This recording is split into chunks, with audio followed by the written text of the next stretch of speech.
Bonsoir mes frères et sœurs en Christ, bonsoir tout le monde. J'ai béni Dieu de m'avoir encore accordé la parole pour me présenter devant vous. Merci Dieu pour la santé, merci pour toutes choses. Bénis toute personne qui prendra le temps pour écouter ta parole aujourd'hui. Je bénis ta parole et je vous dis qu'aujourd'hui, j'ai préparé pour vous un nouveau thème qui s'intitule « Le salut ». Que Dieu soit loué, gloire à Jésus.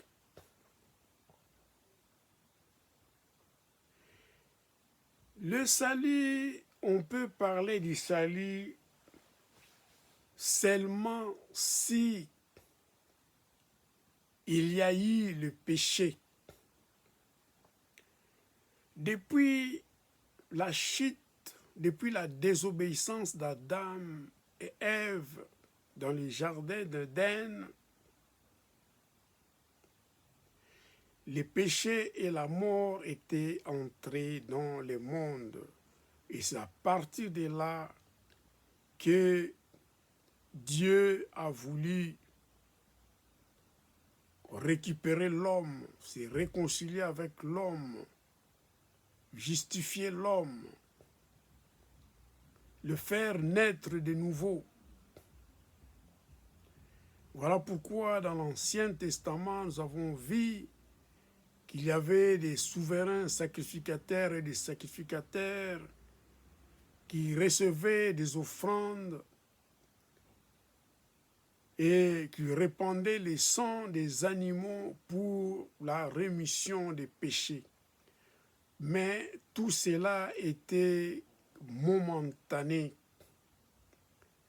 Voilà pourquoi la venue de notre Seigneur Jésus-Christ sur la terre, la Bible dit que Dieu a tant aimé le monde qu'il a donné son Fils unique et celui qui croit en lui, il ne périra point, mais il aura la vie éternelle.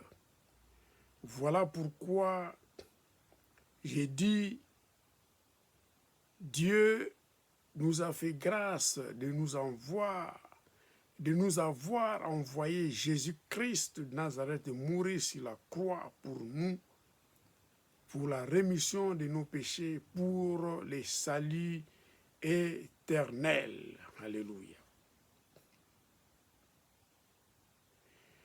Le thème d'aujourd'hui, c'est le salut, et la lecture principale que je vous ai choisie, c'est dans Actes chapitre 4, verset 12, et nous lirons également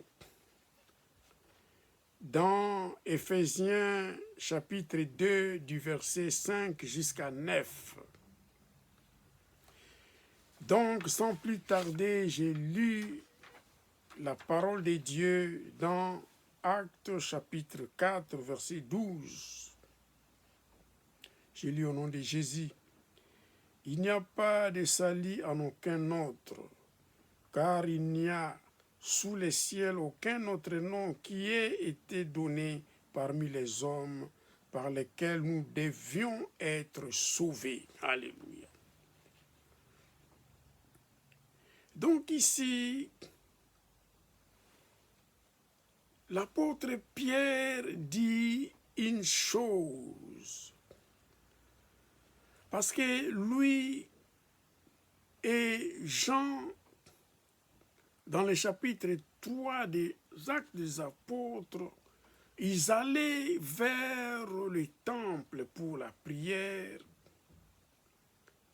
C'était vers la 9e heure. Ils avaient rencontré un homme boiteux qui était assis, un boiteux de naissance qui était assis. On le plaçait à la porte du temple appelé la Belle. Quand Pierre et Jean avançaient pour entrer dans le temple, cet homme les regardait comme s'il voulait quelque chose. Et l'apôtre Pierre l'avait dit, « Je n'ai rien à te donner, je n'ai ni argent ni or, mais ce que j'ai, je te le donne au nom de Jésus-Christ de Nazareth. Lève-toi et marche. Et c'est de là que cet homme les avait suivis jusque dans les temples. Il glorifiait Dieu et ça avait énervé les chefs de la tribu d'Israël. Ça avait dérangé même le sacrificateur. Ça avait dérangé tout le monde qui était dans les temples. Et l'apôtre Pierre et Jean, ils furent arrêtés et amenés devant les Sanhédrins, là où il y avait les souverains sacrificateurs Anne et les autres. Mais à la fin, ils ont voulu les interroger devant tout le monde, devant le public. Alors, dans ces récits, lui, l'apôtre Pierre avait révélé quelque chose qui était crucial ici. Il n'y a de salut en aucun autre, car il n'y a sous les ciels aucun autre nom qui ait été donné parmi les hommes par lesquels nous devions être sauvés. Ça, c'est Jésus-Christ de Nazareth qui avait guéri ces boiteux-là. Donc, sans plus tarder, je vais vous dire que signifie le salut. En grec, signifie soteria, sauver, sozo. Donc, le salut, c'est défini comme la rédemption éternelle de l'homme pécheur, obtenue par la repentance et la foi en la perfection du sacrifice de Jésus-Christ à la croix. Donc, la rédemption éternelle de l'homme pécheur.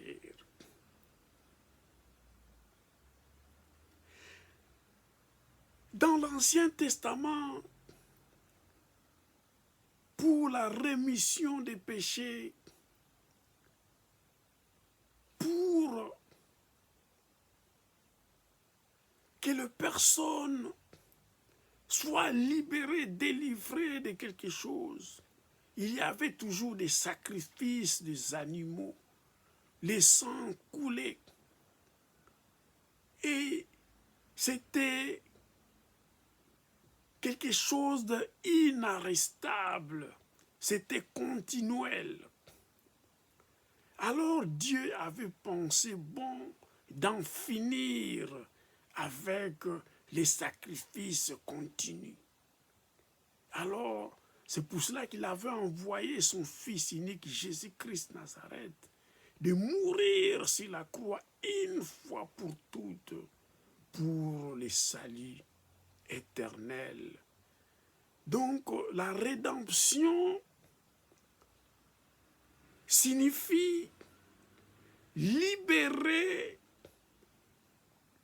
en payant le plein prix.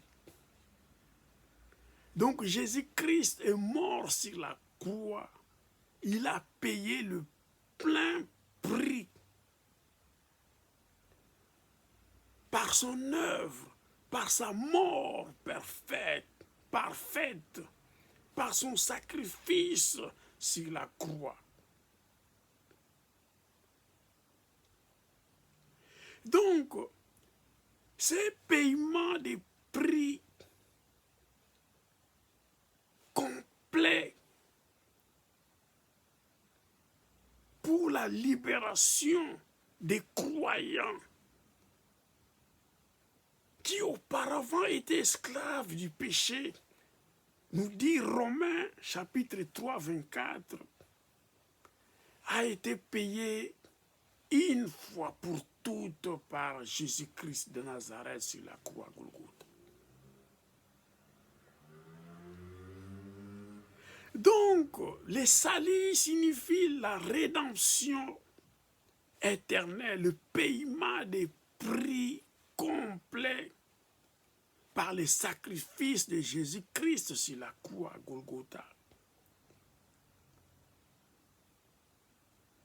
Ça doit être obtenu par la repentance et la foi en la perfection du sacrifice de Jésus-Christ à la croix. Alléluia.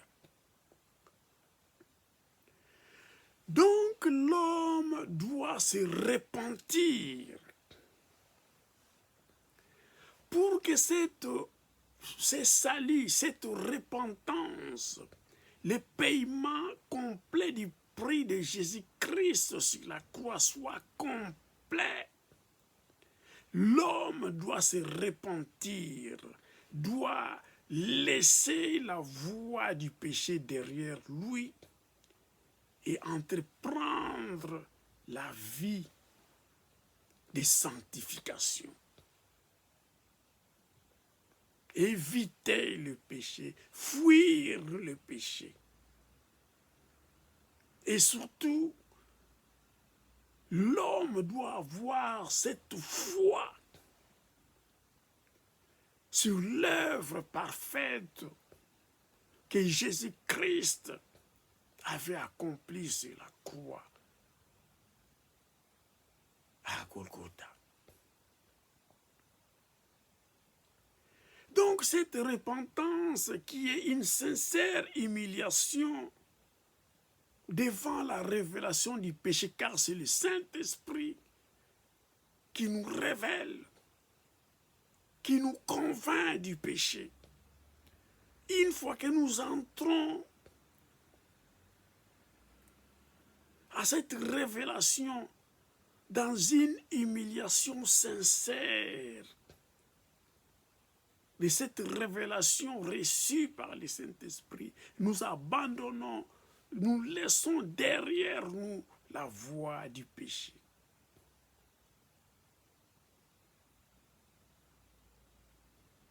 La foi, par deux moyens,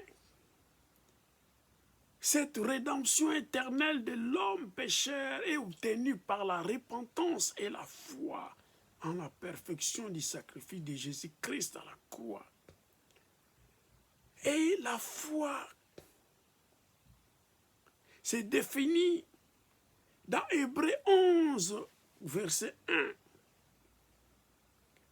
C'est comme l'assurance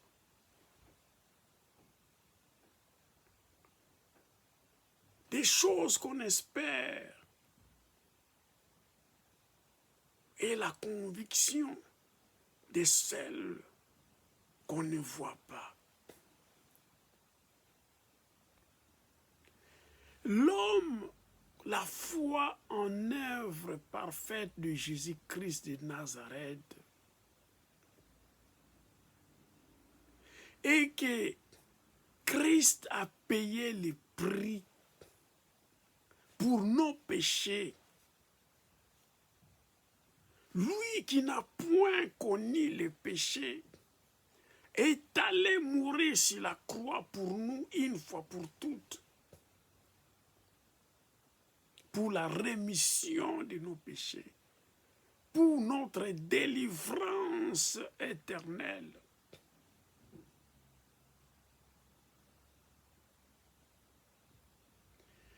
Donc la repentance et la foi à la mort du Christ à la croix sont deux éléments clés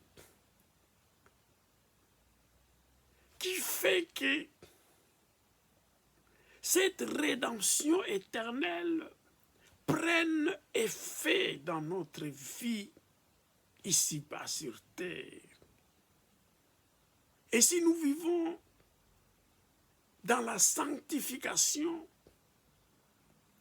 nous marcherons avec Christ, avec Dieu, jusqu'au jour de l'enlèvement, jusqu'au jour de notre enlèvement, quand nous serons ravis dans les airs, au ciel par Jésus-Christ Nazareth, et de nous amener à la maison du Père.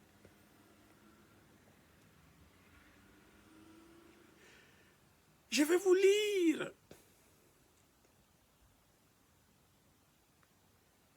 dans Éphésiens chapitre 2 du verset 5 jusqu'à 9 pour comprendre encore qu'est-ce qui s'était passé pour notre salut. C'est toujours en relation avec le verset 4 de l'Acte des Apôtres, chapitre 12. Mais je vous lis Éphésiens chapitre 2, du verset 5 jusqu'à 9 pour comprendre. Et comme je ne serai pas long aujourd'hui, nous allons citer. Je lis la parole de Dieu au nom de Jésus. La Bible nous dit ici, nous qui étions morts par nos offenses, nous a rendus à la vie avec Christ. C'est par grâce que vous êtes sauvés. Verset 6. Il nous a ressuscités ensemble et nous a fait asseoir ensemble dans les lieux célestes en Jésus-Christ. Verset 7. Afin de montrer dans les siècles à venir l'infinie richesse de sa grâce par sa bonté envers nous en Jésus-Christ. Car c'est par la grâce que vous êtes sauvés par le moyen de la foi. Et cela ne vient pas de vous, c'est le don de Dieu. Verset 9, ce n'est point par les œuvres, afin que personne ne se glorifie. Alléluia. Ici, l'apôtre Paul nous parle. Nous étions morts par nos offenses, par nos péchés.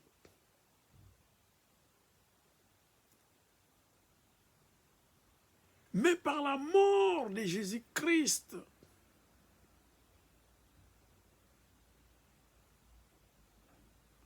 nous étions morts ensemble.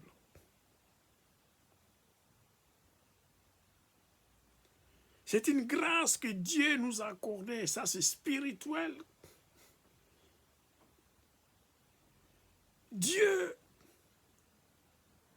il nous a ressuscités ensemble et nous a fait asseoir ensemble dans les lieux célestes en Jésus-Christ.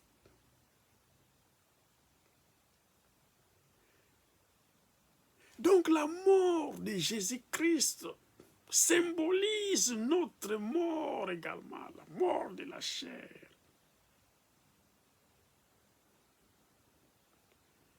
Et nous a rendus à la vie par la résurrection de Christ.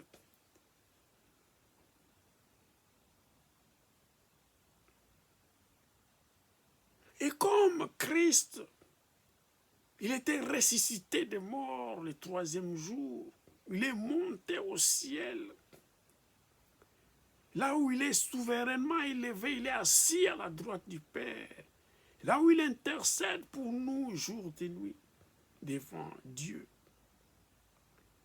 Et nous, spirituellement, nous sommes également assis avec Christ dans les lieux célestes en Jésus-Christ. Donc Jésus-Christ, comme notre avocat, nous représente auprès du Père spirituellement.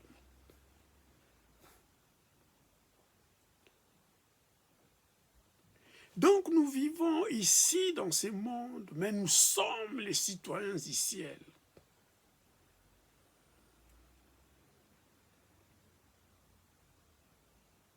Voilà pourquoi nous vivons l'infinie richesse de la grâce de Dieu par sa bonté envers nous en Jésus-Christ. Christ était monté au ciel. Il était parti dire au Dieu Tout-Puissant de nous envoyer le Saint-Esprit afin que nous puissions œuvrer, faire l'œuvre de Dieu par les dons spirituels. L'infinie richesse que Dieu nous a donnée. Il y a le fruit de l'esprit. Il y a l'armure complète de Dieu que nous devrions vestir, porter.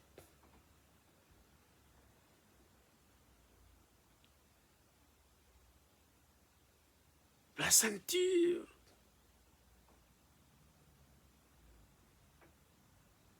les cuirasses, les sandales de l'évangile de paix, les casques du salut,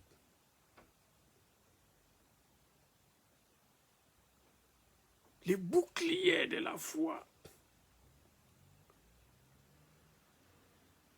et l'épée de l'esprit qui est la parole de Dieu. Nous jouissons de toute cette richesse infinie de Dieu. Nous sommes complets pour faire l'œuvre de Dieu ici-bas sur terre. Nul ne peut nous nuire, car Dieu nous a équipés. Alléluia. Car c'est par la grâce que vous êtes sauvés par le moyen de la foi. Et cela ne vient pas de vous, c'est le don de Dieu. Donc cette grâce,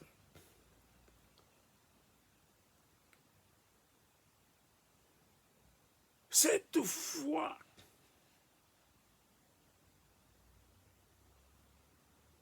qui est liée à l'œuvre parfaite de Jésus-Christ, de sa mort sur la croix à Golgotha, nous vient de Dieu. Ça ne vient pas de nous. C'est gratuitement. Nous n'avons pas fourni des efforts. Nous n'avons pas fourni ni notre intelligence, ni l'effort pour acquérir cette grâce.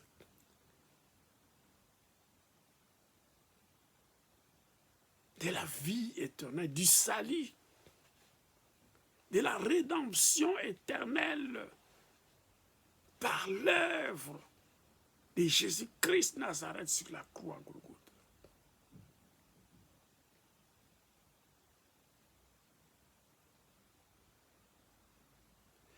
C'est un don de Dieu qui nous a accordé.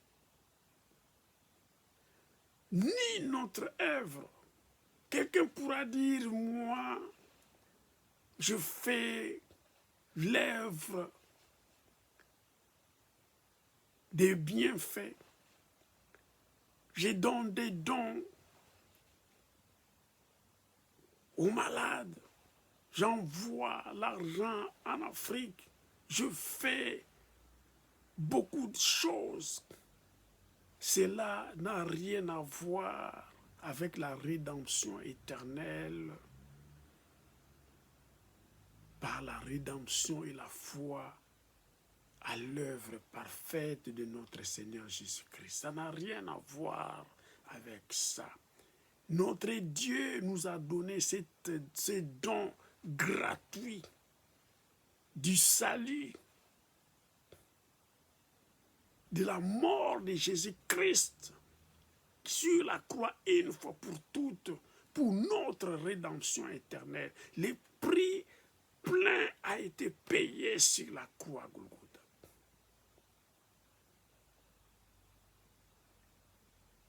Voilà pourquoi Christ avait crié sur la croix.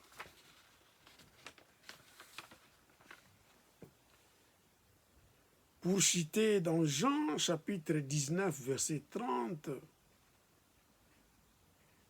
la Bible déclare, quand Jésus eut pris le vinaigre, il dit, tout est accompli, et baissant la tête, il rendit l'esprit. Alléluia.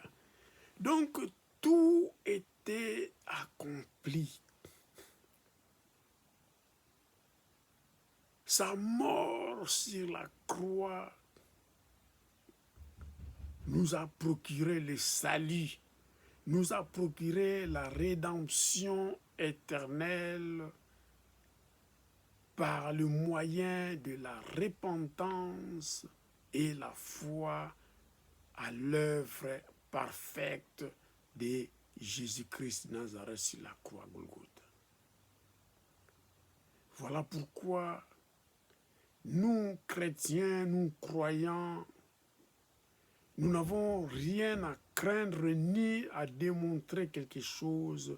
Nous avons acquis la rédemption éternelle par l'œuvre de Jésus-Christ Nazareth, une fois pour toutes, et nous sommes bénis pour ça éternellement.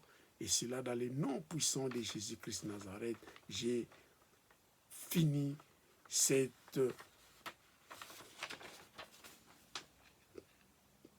thème du salut, et je continuerai avec vous et je vous parlerai du péché, le pardon du péché prochainement. Soyez bénis, mes frères et sœurs en Christ. Amen.